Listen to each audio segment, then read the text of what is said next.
Good morning and welcome again. It's Sunrise Daily, this bright and cheery Monday morning. I'm Ayo Makinde. It's a new week, right?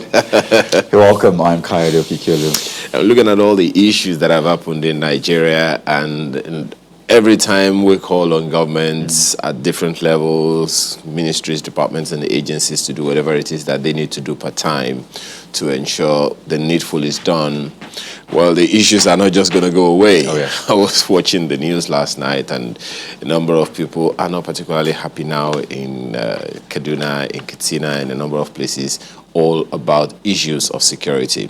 But there's this one that happened in Lagos, still around security, but from this perspective. Take a look. 700 at about 9:43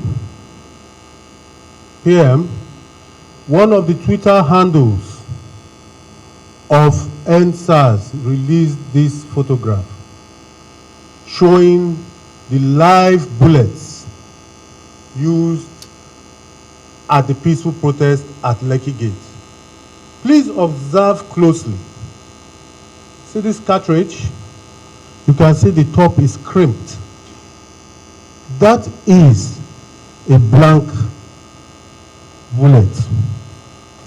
Permit me to show you the difference.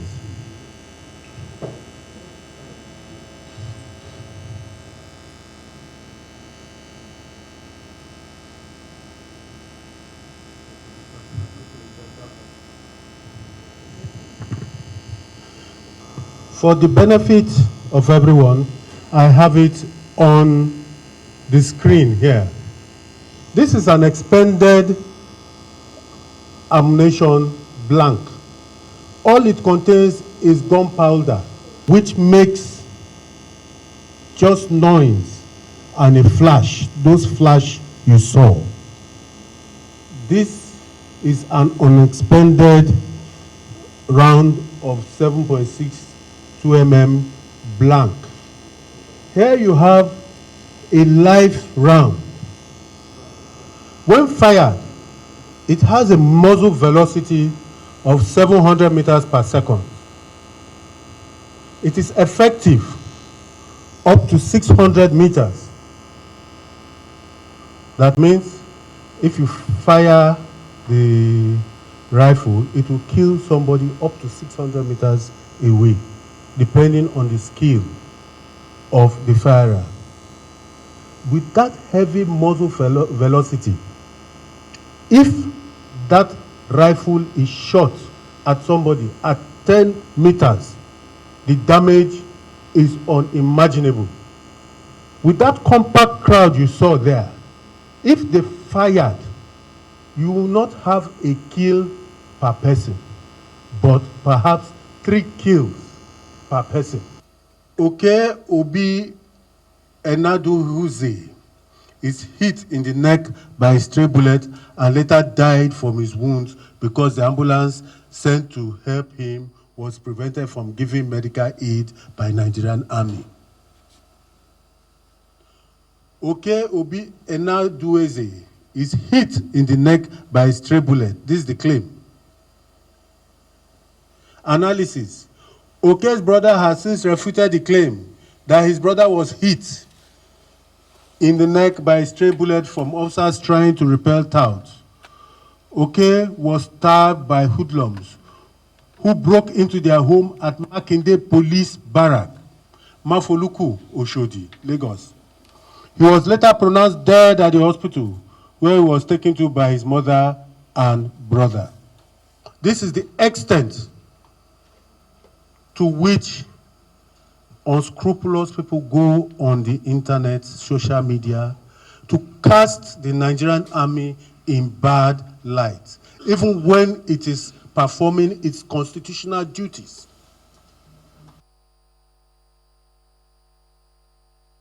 So a lot of Nigerians had been waiting for the army to give their side of that story. What exactly played out at the Lekki toll gate? Who shot at the protesters? Were the protesters shot at?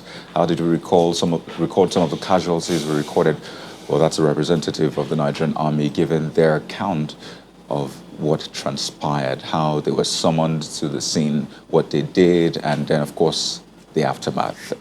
Did that answer the questions on your mind? How critical was that appearance to, this whole restitution process, trying to resolve the issues raised by the protesters, what happened on October the 20th, before and even after that?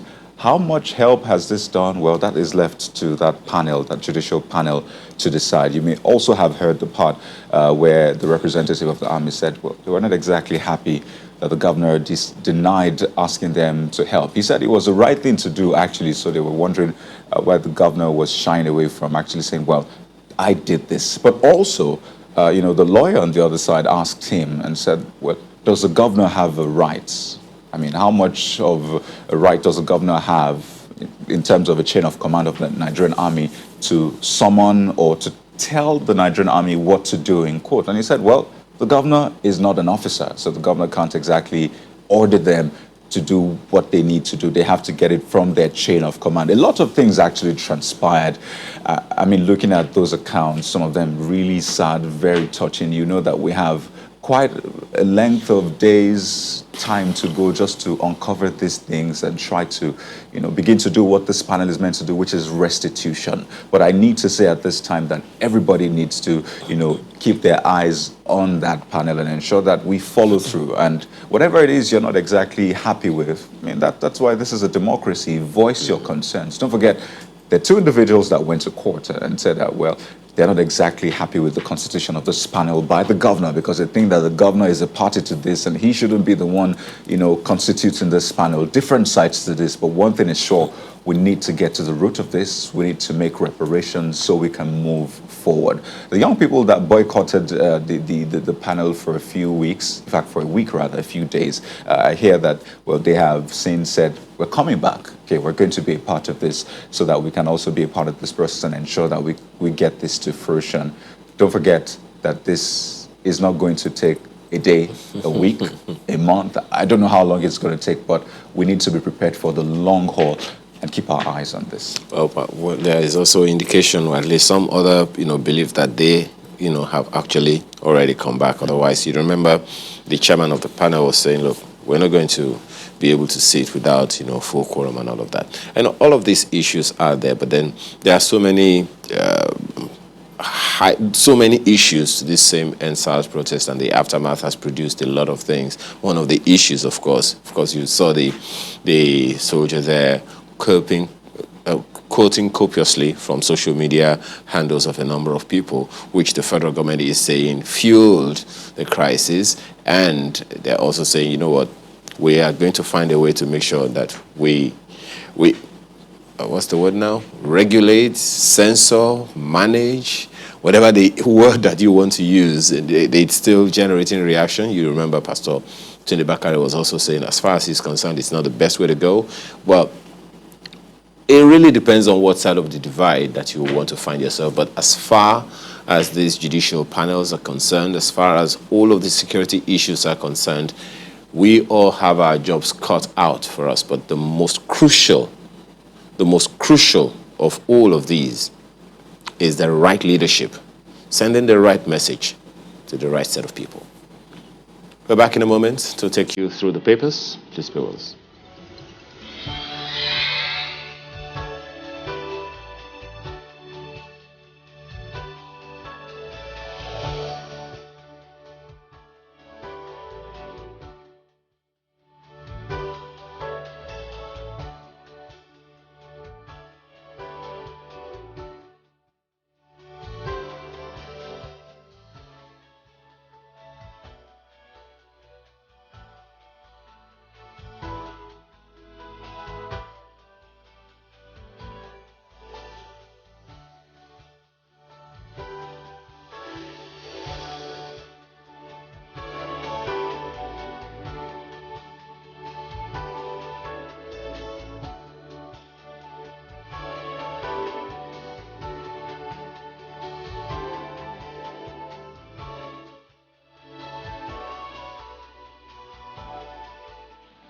The Vanguard this morning, our first newspaper, is also concerned about the insecurity challenges. Insecurity heightens Fear grips Lagos, Edo, Delta, Kaduna, others.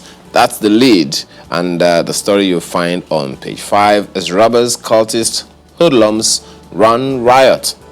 37 killed in Edo in 1 week, 6 in Delta in 4 days, 1 in Ilorin.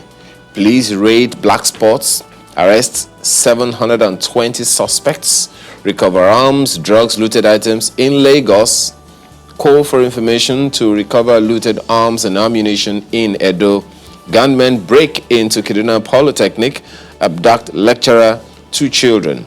Most certainly something very disconcerting this morning, wouldn't you say? Even with security, it just goes to show how much of a challenge this still is. Yeah. I mean, I can't count how many times we've had one conversation or the other at different levels about security. And I'm talking different levels from the presidency all the way down. But still, the challenges persist. The Vanguard newspaper didn't even capture the one that happened in Katsina, where, there was a summit where the deputy governor was there in company of some high-ranking officers of the police. And in Edo, that's report that a set of constabulary policemen have been released to go into the state to go, and the governor gave them, said, your first assignment is to fish out all those prisoners who escaped and bring them back. How that is going to happen, most certainly you will also be the judge of that when we hear that, if indeed that is able to happen. That's the lead of the Vanguard newspaper this morning. Stories on page 5. And still talking security, I was a victim of police brutality, says Fayemi. He is the governor of Ekiti State. The details are on page 10. As a governor, or as a minister, or as a... The details are on page 10 of the paper this morning. You want to find that all out. CBN's policy blocks banks' investors from 622 billion naira illegal earnings. And that's the table on the front page shows you the trend. You want to check on the inside pages to see what this is all about. Reps will raise 2021 health budget. The story is on page 8, ascribes to the Speaker of the House of Representatives. And intimidation of youths may trigger another protest. Bakare, Khan, Oni. That story you find on page 10 of the Vanguard newspaper this morning. Well, next up is Daily Trust, which also leads with security. Gunmen kill 15, abduct many along Kaduna-Abuja Road. For women, children among victims. Man kidnapped at Abuja Highbrow area in Pape. Wife of abducted Zaria Poly lecturer speaks. Disquiet in Kano as police kill 2 youths. That's in parentheses now. And I mean, this is quite a lot. It's on page 5 of the Daily Trust this morning. And the pictures on the front page show the residents of the Polytechnic staff in Zaria, where 2 children were kidnapped on Saturday night. This is in a school environment. So you have people being kidnapped. In fact, they say that the parent was injured by a bullet in his hand, and it's quite a lot, really. But it's in inside pages of the Daily Trust this morning. The fact that we still have kidnapping as a major challenge in this country is a huge concern. And I believe that this is a concern for the government also. I should believe so. But the important thing is what is being done about this. So we know that this is, of course, a concern. Right on top of that, maybe this might be a solution. 9,694 constables for community policing await deployment. It's on page 12. You wonder what's delaying them. They've gone through training, various types of training. Another one training that was quite important for me is going through their training is one on human rights. Because it's important to have these people respect human rights. I mean, know the rights there, first of all. Oh, yes. Know those human to know rights. those rights, exactly. And, of course, respect them in carrying out their duties. So when will they be deployed? For how long more? What is delaying them? More details on page 12 of the Daily Trust. And there's this one that's been brewing on social media. Culture clash over rival alphabet on Naira. Yeah, that's it's on page 3. You catch more details right there. Let's leave it there for Daily Trust. The Nigerian Tribune leads with rampers in INEC after handover by Yakubu.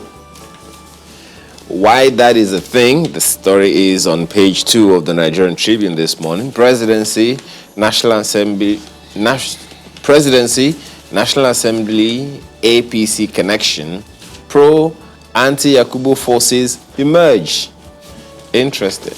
He's already been approved by the president and his name has been sent to the National Assembly. But has he been confirmed by the National Assembly? That is the bus stop where we are. Which is why I'm sure you're wondering, why is there really a...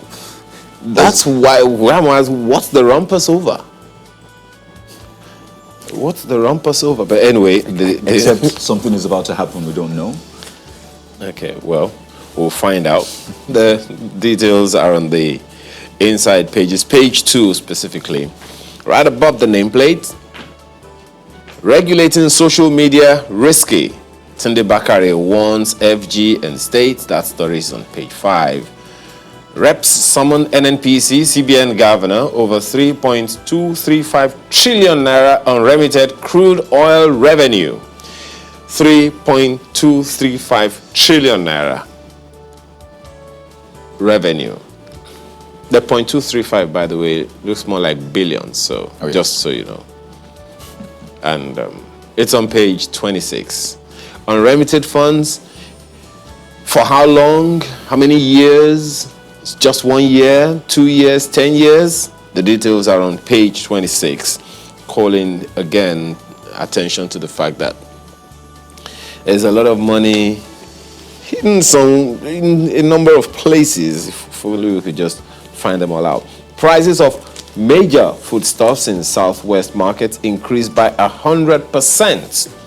It's on page 25. That's the Nigerian Tribune, and on the back page, of course, it's an article. That's the Nigerian Tribune today. But the Guardian leads with something related to business. Now, you might want to listen to this. Investment market trembles as Buhari signs BOFIA 2020. BOFIA is, of course, the Banking and Other Financial Institutions Act Amendment Bill 2020. So that's BOFIA for you, okay? That should put that to rest. But take a look at the riders. Law ousts court's jurisdiction. Special Loan Recovery Tribunal duplicates AMCON EFCC. It's anti-investment, says financial experts. Act is meant to prevent endless litigations. That's coming from a retired banker. Different perspectives to this, as you always have when some of these acts are signed, and people begin to get details and they wonder, how will this affect me, my business? Well, the Guardian leads with that, and that story continues on page 2 this morning. And you see the pictures of the president and the CBN governor, just to put some depth to that story, I believe. Right under that, $500 million Chinese debt sparks confusion in airport concession. This has been on for a while of recent. This is the latest. Former MDs, directors warn of hidden takeover. That's never what we want to hear. And reps set up subcommittee to look into that. So we do hope to get, the details of this clearly, so we know what we're getting into, maybe what we have gotten into, and if there's a need to get out of it, how we need to get out.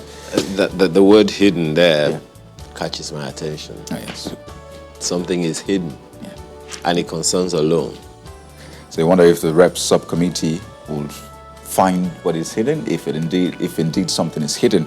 Well, it'll also be very, very good to find out how far the National Assembly, House of Reps and Senate are willing to go to ensure that all quote-unquote hidden funds in MDAs, according to the Auditor General's report, is pulled out. Maybe then we won't need to get a loan. And I think for these kinds of agreements, it's also important to have these documents out there to an extent for people who want to go through it. Let Nigerians know what's happening. If you're signing these agreements on behalf of Nigerians, then maybe they should know what they're getting into also, so we're on the same page. We know for the next 10 years, 15 years, this is what we need to endure, in quote. So that's a big one, really. It's on front page of the Guardian newspaper for you this morning. And you see this one, listen to Nigerian youths now. CAN tells FG. It's on page 5. We'll leave it there for the Guardian. New Telegraph.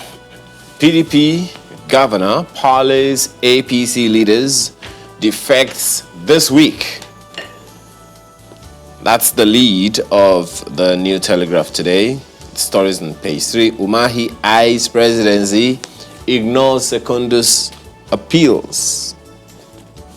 And PDP says presidential ticket not given on sentiment. Find that on the 3rd page of the New Telegraph newspaper this morning. Right under that picture you see there, OPS to FG. Fuel price hike poses risk to economy. Foodstuffs prices rise by 100% in Southwest markets. The story is on page 4. 100%. Okay. So that's basically saying if you're buying it for 100 naira, you're buying it for 200 now. Well, I don't know if that will be true for onions. Onions is way more than 100%. So maybe this is an average then or something? Oh, yes. I don't know. Anyway, that's what as some people would say, it's like the heat is on. But is onions food, by the way? Oh, Can you do without onions? Well, you hear the director answering you there. That's just Wondering if it is something you could put on a plate itself, but then, trust me, some people can't do without it. Although some people would live happily ever after without it. So, all right, right above the nameplate, New Telegraph says FG to sell 3 power plants for 434 billion naira. The details are on the front page, leads you to page 8. Investors to take over Geregu, Omotosho, Calabar plants. Let's hope that turns out a good thing. And while I await my transformer, all eyes on that one, no doubt. This conversation is not just going to go away anytime soon. But, the needful needs to be done, because for me, I just still see that the real issue is not communicating with people. You mentioned concession the other time. Lagos, Abuja, Jos, Port Harcourt Stadia to be concessioned. Right. The ICRC has their work cut out for them in this period. Absolutely. So the process is usually what the issue is about. But that and so many other stories on the front page of the New Telegraph today. Constitutional role for royal fathers sparks national debate. That's a lead for leadership this morning. Lawyers' regional bodies differ. Leave them as custodians of culture, says Middle Belt Forum. They have major role to play in governance. ACF, Afenifere, CNG insists, the conversation is still on. What role, if any, do we give traditional rulers, royal fathers? Well, page 4 might give you a picture of what we have so far. And you see, FAC disburses 6.574 trillion naira in 10 months. Disbursement is good, but utilization is also equally important. How well were these funds utilized for what? Well, big questions. Page 19, and you see APC upgrades PDP over unpaid staff salary. Oof. You're diverting attention from your failure. Opposition party fires back. Okay, another dimension to this whole, party affairs, but that's leadership for you. Nigerian News Direct. Defection. You're unfair to Southeast. Umahi tells PDP. That story is on page 23. And the details are on the inside pages. And so many other stories you can choose and pick from. Also, fuel price hike. Nigerians groan as prices of foodstuffs skyrocket in markets. That's, of course, I assume, would be expected. But the story they are... So what happens when we start factoring in, the recent fuel price hike? Because we have 100% increase. Oh, so you think it hasn't? Oh, I mean, absolutely. This happened on Friday. It's about fuel price hike. No, I'm not sure it has been factored in fully just yet. Maybe not fully. By the end of just this week, yet. you begin to see, because a lot of people still have their stocks, things they bought beforehand. So, but you know what? A lot of those people already go to the markets and come back. A lot of those people use public transport that have already started experiencing the fuel price hike the very moment it was announced. Maybe a minute before. Announced. Oh, yeah. So, anyway, well, that's the much we can take of the papers this morning. We're back in a moment to take on the issues for the day. Just stay with us.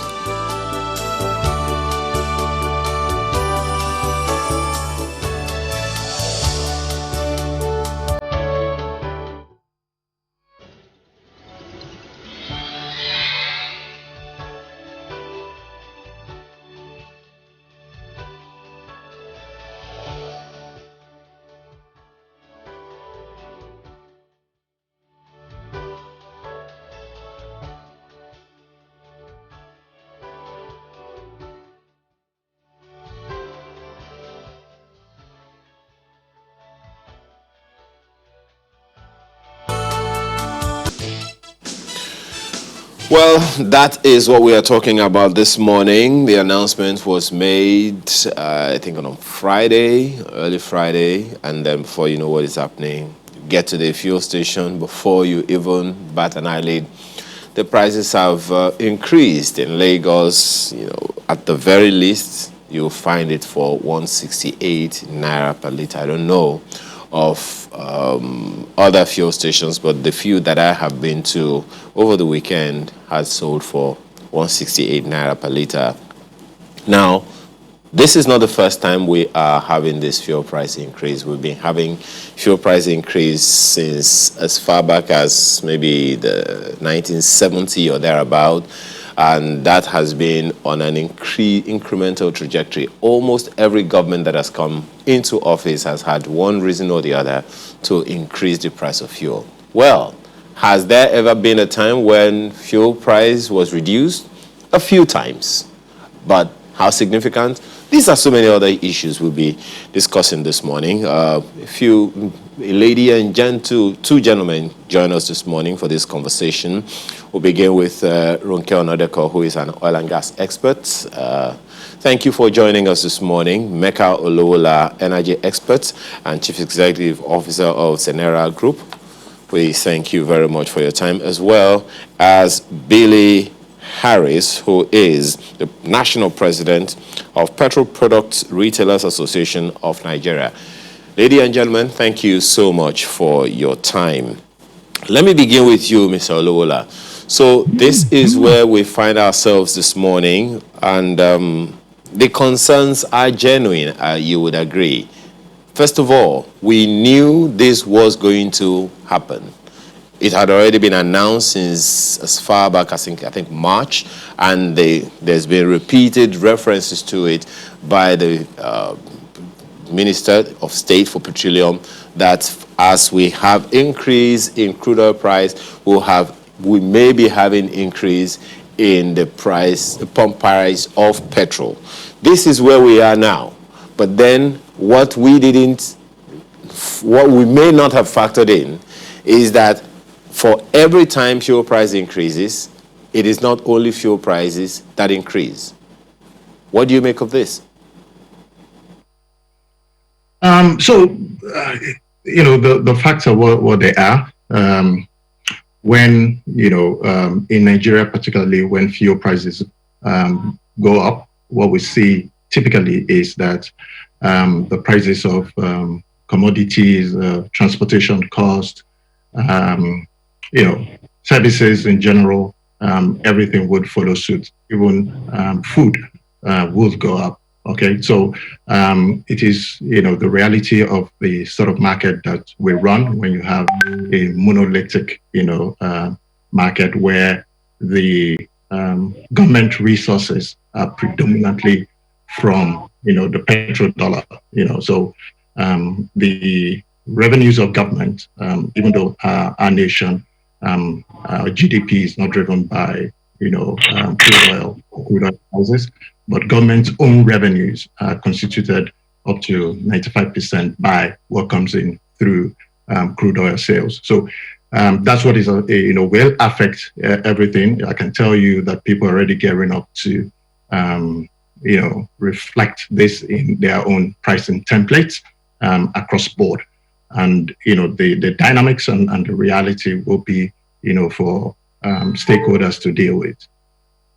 I also wonder, Mr. Harris, why it is usually so much quicker to reflect the price of petrol reflects quicker when it increases than when it comes down. Well, it's probably not rocket science, but could you give us an explanation as to why that happens?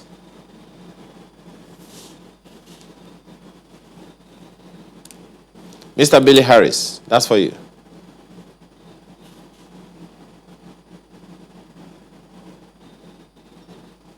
Okay, if you could please unmute your... Okay, yeah, go ahead. Good morning. Good morning. Thank you, Channel Speak, for having Petrol on this show. First of all, let me explain, that every retail outlet is very, very willing to obey what the extant laws and what the current realities are.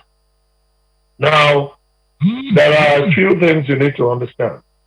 When retail outlets buy the one tanker of product, for instance, it's bought at a certain price and there are costs associated with it and projections made which will ensure that there's a rollover of that investment.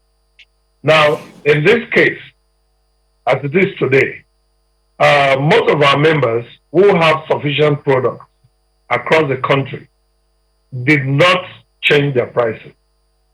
But of course, those who don't have enough products will just readily try to get the technicians to change the price. Because don't forget that it's not the retail outlet owner who has the expertise to change the prices. So it must always depend on some technical expertise to do that.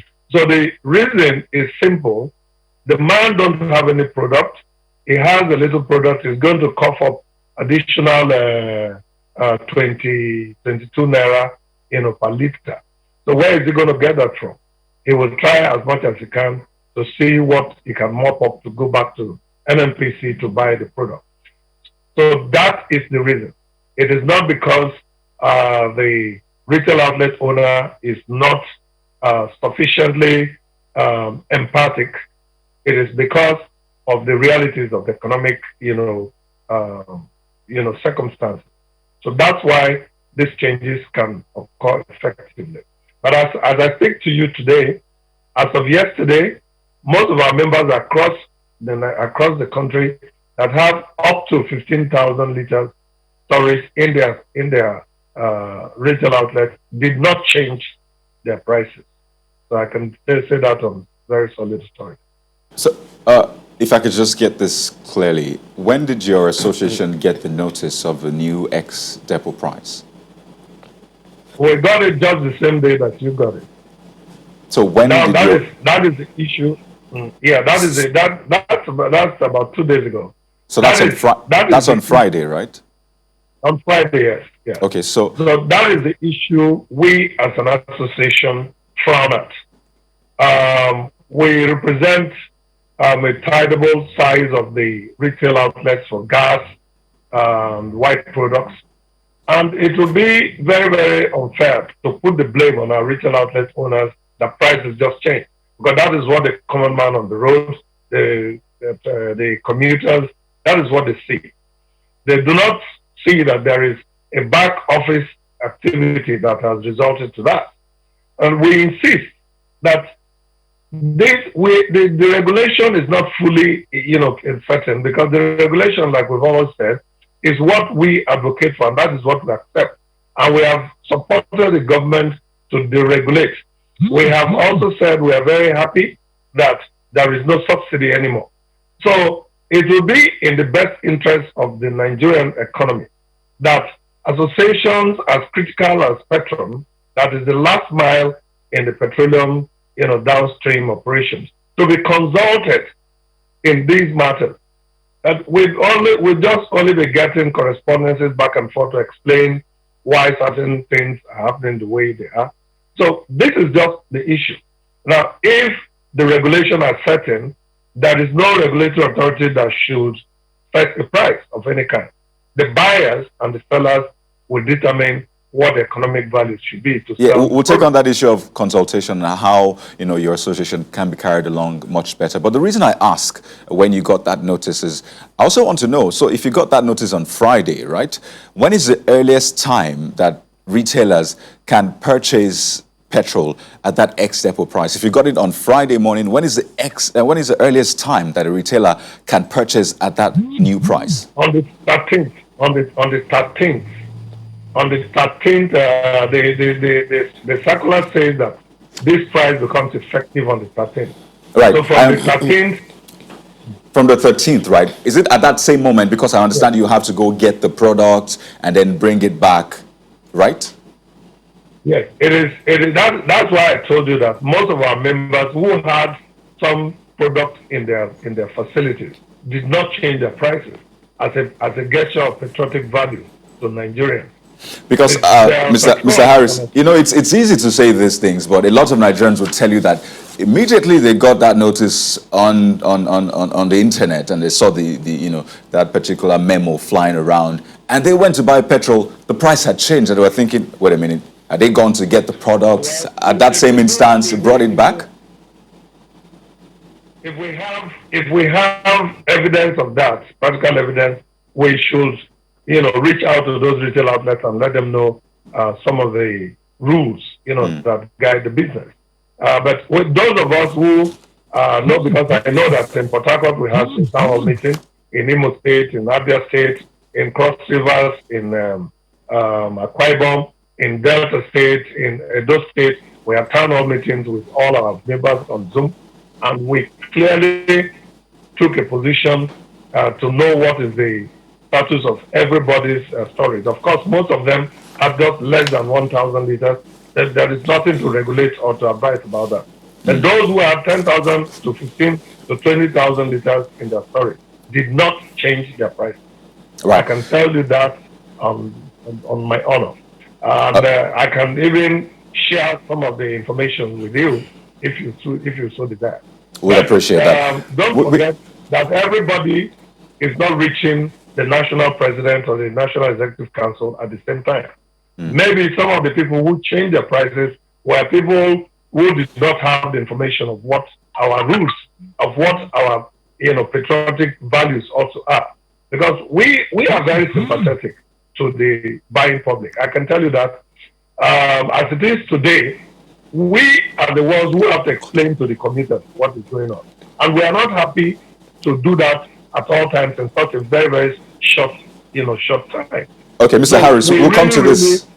We'll explore this definitely, but we also have joining us Mrs. Ronke Onodeko. She's an oil and gas expert. She joins us via Zoom audio. Thank you for joining us. I recall that earlier on in the year, you were calling for a review of, you know, the pricing modulation policy that the PPPRA employs. But with what you have seen afterwards up till this moment, are you satisfied with the trends? Okay, thank you very much for having me on this morning. I would have to say that from where we started at the beginning of the year, where we were fully regulated by government, we have moved somewhat to the fact that we're partially regulated, and pronouncements have been made both by PPPRA and the government that it no longer fixes prices. Let's say we're in a space of liberalization. It's a journey and we're not there. We still need to see a few things happen where, you know, there will be regulations to back up, there would be legislation to back up this issue so that government doesn't revert back. However, there's so many forces, market forces that, you know, play in the pricing of petroleum products, which most Nigerians are not aware of. So most people are watching to see if crude prices come up or go down. Those things do have a time lag we have to keep emphasizing. And it's not, the crude price is not the only input that goes into what the pump price of petroleum products are. We have foreign exchange access, we have cost of funds, we have a whole lot of logistic and taxes, dues and levies that, you know, come into play. So, you know, right now, if landing price is about 130, ex-depo is about 155, it's very likely with those two figures I've given to you that pump prices would be about 170. And we have to realize that if you go down to the template and you look at what the marketers are taking home, what they take home is very, very insignificant. It's not a huge margin that they're going away with. And, you know, until they get decent margins, they're not going to invest in the downstream sector, which invariably would bring down costs. Because we have issues such as the fact that we don't refine domestically, so we need to build refining capacity. Nobody is going to build refineries in Nigeria if they cannot see a clear way of them making a profit to pay back whatever facilities they take to build the refineries. There has to be increased private sector investments, and if people aren't seeing the profits, they're not going to invest. And then the infrastructure for transportation, for distribution, all of those things need to become more efficient and cheaper. And then, you know, we're going forward and seeing that, you know, there are potentials for alternatives to PMS. there is the potential for Nigerians to move from PMS to CNG and powering their vehicles alternatively. When we start seeing more of that, we will see less dependence on PMS, and we'll start seeing that the demand for PMS is dropping and the margins will get balanced according to that. So just a quick one on that, madam. Just a quick one on that. Some might also want to argue that, look, it's a good idea to tout the CNG and so many other options, but as we have seen in a number of other sectors, these initiatives come up, laudable as they may be, but the opportunities, the advantages, the benefits are long-term. The immediate pains are most certainly crushing. So some would wonder, why not come up with some of these regulations, some of these alternatives, some of these other cushioning effects before the full implementation of this deregulation policy of government, so that the effect is not too crunching on people? Okay, let me just take us back to, for example, moving from the way we were billed for electricity to this metering, where you can actually read what's going on, and everybody had to pay for their meters, for the new meters, the new digital meters that we're using now. So why shouldn't people also take on the cost of converting from from the long-standing type of method of fueling your vehicles to a newer, cheaper, cleaner, and invariably long-term gains? When we all moved from rotary phones to mobile phones, we all made the investment in buying a mobile telephone. Yes, but that so many people are also contesting. Yes, just a moment. People are also contesting the fact that government came up with that policy of in the electricity sector, because as we speak, why would I have to be the one to buy my meter to be billed for a service that is being offered to me? The jury is still out on that one. And there have also been a number of people who say there is no comparison between the electricity sector and the telecommunications sector. So those ones are there. But then I also know that you have done some good, significant work, especially in the area of pricing that, Kayode talked about, which you have referenced. But a major cost element in the price of petrol are the taxes that government collects. Is there anything that can be done about that, so that the prices, because ultimately whatever tax is collected by government, the trickle-down effect is on the people who are going to buy the fuel at the fuel stations and so many other products like that? How significant are taxes on the prices of fuel at the end of the day? I would say it's rather insignificant, and that where the largest savings to bring down costs at the pump would be with foreign exchange and efficiencies.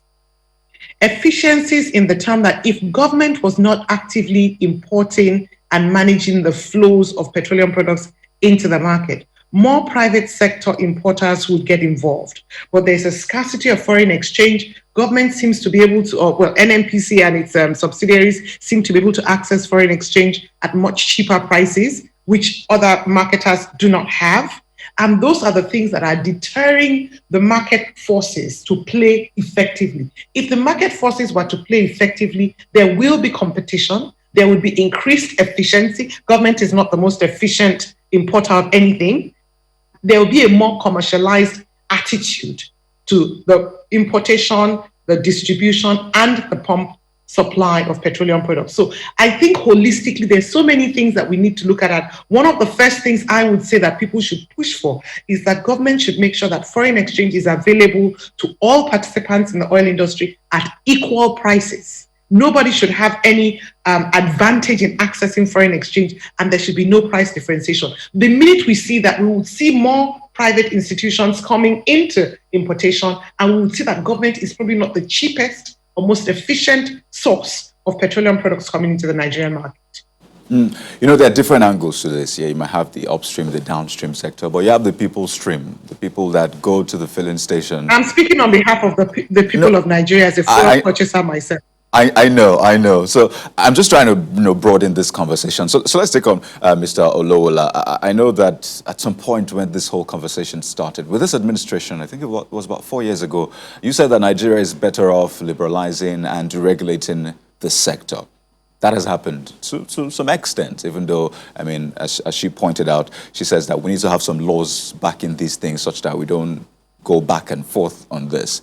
But seeing the reaction of Nigerians, I mean, with the subsequent fuel price increases, and the latest one coming at the time, we thought maybe we'll just try to recover from the inflation rate and the price of foodstuff in the market. Seeing the reactions of Nigerians, what they're saying, and all that, do you still think that we're better off as Nigerians with this liberalizing and deregulation?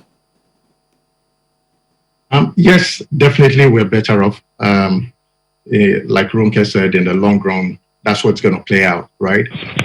Just the momentary hardship and the adjustments that need to be done. And the fact that the timing is sort of, upward because, we have a lot of pressures on the Nigerian citizenry at this time. Unemployment is at all-time high of over 30%, tripling what we've had, in the last 5 years. We have inflation at about, double digits, maybe, 13.2 or thereabout. So you have what, the economists will call stagflation, which is you have high inflation, you have stagnation, that is lack of growth, and then you have unemployment at the same time.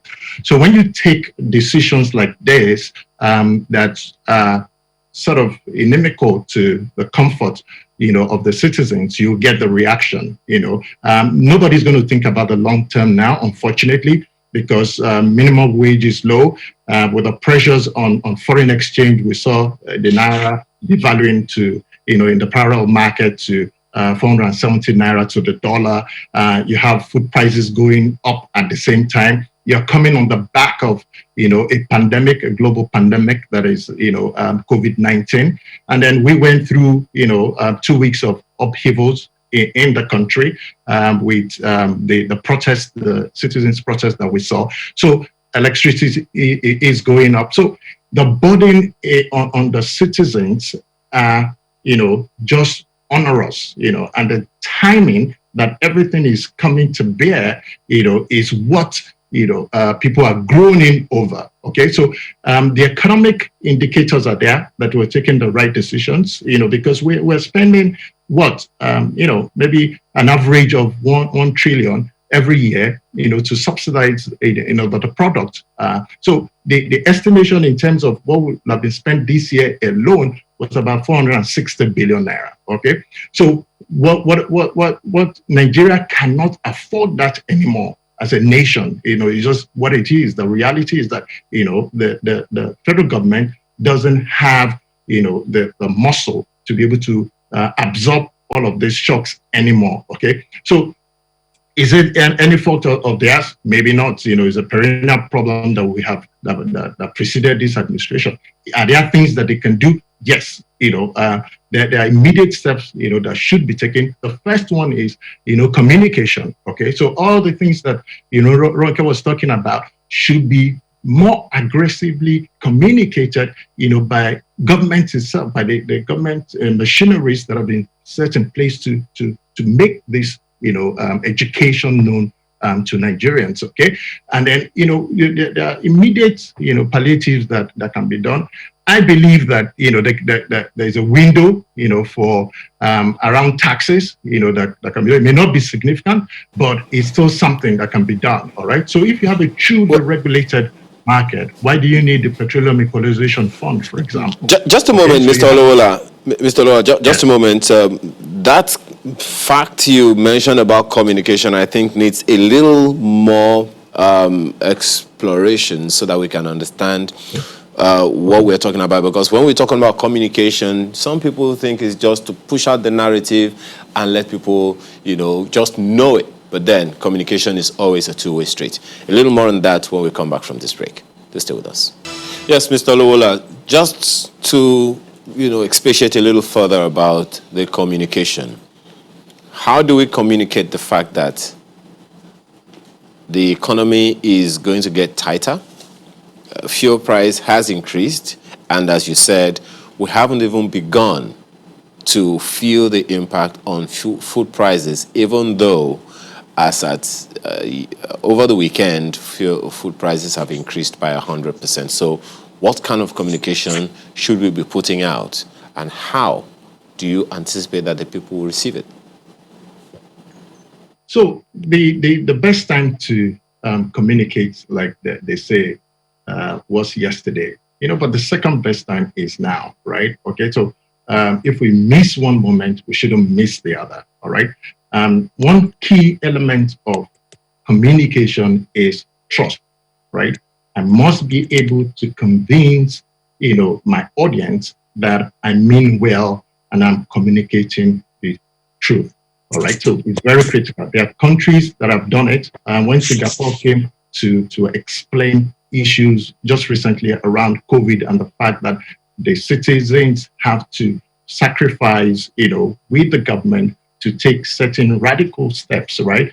They believed them, right? Because there was trust, because they had, communicated trust in the past. Okay, so the issue here is that the people don't trust the government, all right? Unfortunately, so what, needed to have been done before now, is to put certain things in place that would demonstrate the sincerity of purpose, okay? So, there are a number of things that this administration is doing, for example, along oil and gas lines that many people don't know.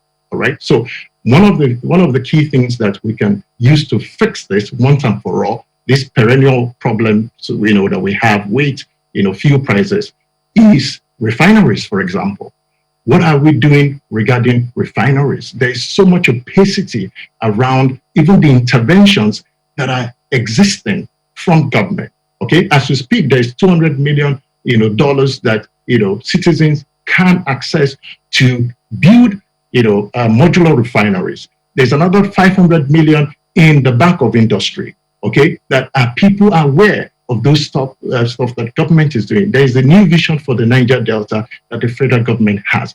Fantastic, brilliant initiative. Yeah, but how many people know that? All right. So as I speak to you now, there are 8 modular refineries that have been completed to one shape or another. 3 are ready for commissioning as we speak. All right. So, what are we doing? We have to go back again and communicate and say there's transparency around how people would access foreign exchange when they deal with oil and gas, products or the import products. There's transparency. Right now, if you wanted to build a refinery, if you have a license to establish a refinery, or if you have approval to construct, if you migrated it to an approval to construct, everything that you bring in is duty free. All right, today in this country, how many people are aware of that? All right, so if you have, how do we issue cash importation certificates? Is there transparency around that so that people can feel comfortable to come in and invest in Nigeria? All right, so how are we frontal about all of those, communication issues? If we can just do 50% of the work that this administration did when they were in the opposition, communication-wise, if they can do 50% of how eager they were, how enthusiastic they were to address issues frontally and make us understand, right? If they do that now, right, Nigerians would have trusted them more. It's just basically what I'm saying. There's a lot that can be done. We're doing a lot in terms of diversifying the earning base of the federal government, but people don't know. So it's not translating into brand capital for government. It will seem trust, communication is a major issue here. But, we're where we are right now. 168 naira per litre is what people have to, at the least, for some people, that's how much they purchase petrol across filling stations in the country. And I believe the question a lot of Nigerians are asking is, how can this get better? Can this even get better? What can the government do? I mean, the government has talked about CNG, trying to come up with another plan for transportation and all that. But as it stands right now, people still have to pay that 168 naira. And this is not just for those at the upper class. Everybody across the board has to, pay for that. So let me take this to Mrs. Onodeko now, because I think you were mentioning some areas we can cut down inefficiencies and at least make this better for Nigerians. So if we could just take it up from there. I know you're speaking for both sides now as a business person and as a Nigerian, but is there really any way to make this better for Nigerians? Thank you very much. I would just like to make a couple of points so that people understand where we are and where we could be. First and foremost, I don't think the fuel price hike is a risk to the economy. We need to bite the bullet now because it gets better from here onwards. There are two major issues that need to be addressed and Nigerians need to be carried along on it, as Mr. Olowola said.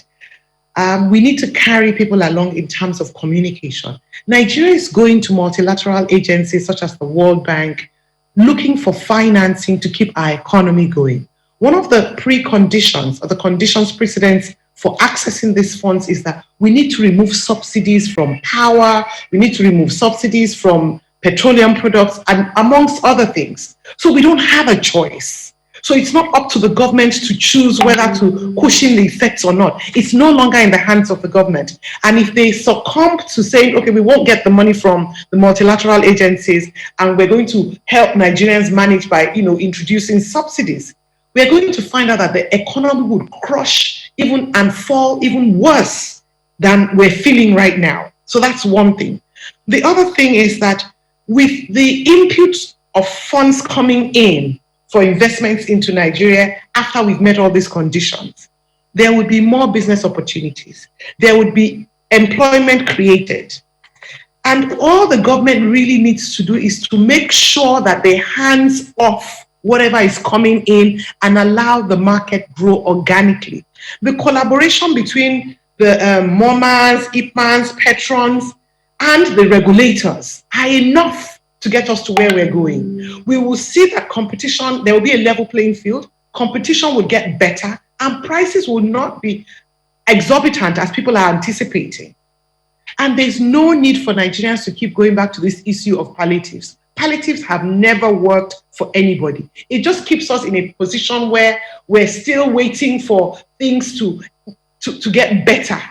Let's get on this journey with no palliatives, with the influx of capital from the multilateral agencies, and let's start rebuilding our economy. With this rebuilding of our economy, more people are likely to build local domestic refining capacity.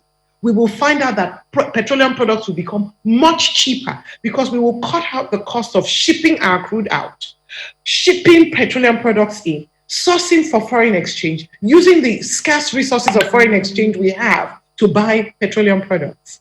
And we will start to see technology. All these things you mention, right, pardon me, all these things you mention, I mean, they might not come on stream until maybe talking midterm. And people are asking, what happens in the short term? What happens tomorrow, next week, next month? Because for a lot of Nigerians, they live from hand to mouth, as it were. They make their earnings on a daily basis, and that's how they spend this thing. So they expect something in the short term. So is there any short-term palliative in quote? I know you don't like that term, but interestingly, a lot of Nigerians like it.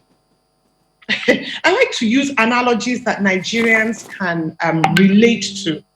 Because, when we speak oil and gas, a lot of people just switch off like, oh, this is going to be really difficult. I'm not going to understand it. When we had the NSAS protests, there was a cost to moving around from maybe Lekki, Aja area to Ikoyi, Victoria Island. And unfortunately, the toll gates got burnt. So all of a sudden now, there's no toll fee for public transport. During the protest, prices went up because people said it was more difficult to move from one area to another. The prices have not come down. Now there is no hindrance to their movement. Now there is no toll gate fee. We still have not seen motorists and public transport operators bring down their prices. So some of the hikes we see are not as a direct result of pricing of petroleum products. We have a habit of latching on to issues and making gains from it. So the authorities that can check those things need to start checking those things so that they don't bring an unnecessary burden on Nigerians. Well, let's take on Mr. Harris in this now. I mean, earlier on you talked about the government's carrying you along. You said you had some issue with the way this new directive was given. You found out the same time Nigerians found out about this. But I'm just thinking, if you are brought on board as you desire, I mean, if you're participating in this much more than you are right now, what can you bring to the table? How can you make this better? What ideas do you have that you can bring to the table? We could bring to the table a lot of empirical experience that is required for this type of exercise. I believe experience, but you cannot be more experienced than the man who is in the fields, that is interweaving with the grassroots buyers, sellers, and all of that. Now, what our association would have done would always be to be in a position to advise the regulatory authorities on what will be able to keep the business sustainable, what the Nigerian public may kick against. Because at the end of the day, the burden is on the Nigerian buyer, the Nigerian citizen, the man on the streets. So when all of these prices are passed on to them, then that is where we have so many questions that we're going to be answering. So I think that what is required in this is much more knowledge. Okay, let's ask. When you just change price. All right, go ahead. Conclude your thoughts, please. Yeah. For instance, when you change price on the 11th and you say it's effective on the 13th, that is, and the notice came out very late on the 11th. So practically that is the 12th. And the very next day prices are going to change. That is not what we will want to encourage. And those are some of the things we could have done, amongst many others. All right, your last words, Mr. Olowula, on this matter, because we haven't even begun to see people's reactions to it. Already, LCCI is complaining. A number of other organized private sector groups are already complaining. You know, politicians are complaining. So many people are already reacting. Those reactions are going to come. There is no fuel price increase that has not generated any reaction whatsoever. Most of the time, it's usually unpleasant. Already, it is building up. What do you see coming, and what stopgap would you propose to government? Should there be a reaction from maybe Labour, for instance, calling for a strike and a reversal? So, you know, the reactions are predictable and they are, you know, natural. Yeah. So there are two categories of people. There are people who don't understand, you know, the dynamics of what's really going on. And they're just looking at it from the emotional perspective of the hardship that they're going through. And there are people who do understand to a very large extent, you know, the economic, you know, gains that we stand to benefit as a country. But their position is that you don't ask the common man to bear the entire burden. Yes, they will make sacrifices, but what sacrifices are government making to ameliorate, you know, the issues on one hand, and to also show sympathy and understanding on the other hand? Okay, so things will go up, right? People would have to take up more money to be able to afford transportation, electricity, food, etc. Right? But what are you doing? Okay, it's probably time to look at, you know, the remuneration of government officials now as a demonstration of, you know, faith in the system and the sacrifice of what needs to be taken. And we've seen it done in other climes effectively, where government officials will come and say, we are lowering our, you know, wages in sympathy with what's going on, the austerity in the land. You're seeing a lot of wastage going on here and there. There's so much money being pumped into Kaduna Refinery and the likes, that hasn't produced a single drop of fuel in the last, maybe 18 months. Okay. So you hear things like 64 billion going around for overheads alone. For, if you were a commercial entity, would you take those sort of decisions? So it goes back again to going to pass, the PIGB, to say, let's even privatize, NNPC. Those are steps the government can take to show seriousness and send signals to the whole world to say, we are going to run the government parastatal transparently, with accountability, with probity, and with solid corporate governance. When you start to send those signals, people will take you serious. Well, we have to thank you very much for those comments this morning. Mr. Mecca Oluwola is an energy expert and CEO of Zenera Group. Thank you so much for your time. Mr. Billy Harry is National President, Petrol Products Retailers Association of Nigeria. Thank you so much. As well as Mrs. Ronke Onodeko, who is an oil and gas expert and principal consultant, DRNL Consult. Ladies and gentlemen, thank you so much for your time and your thoughts. We're back in a moment to take on another issue. Do stay with us.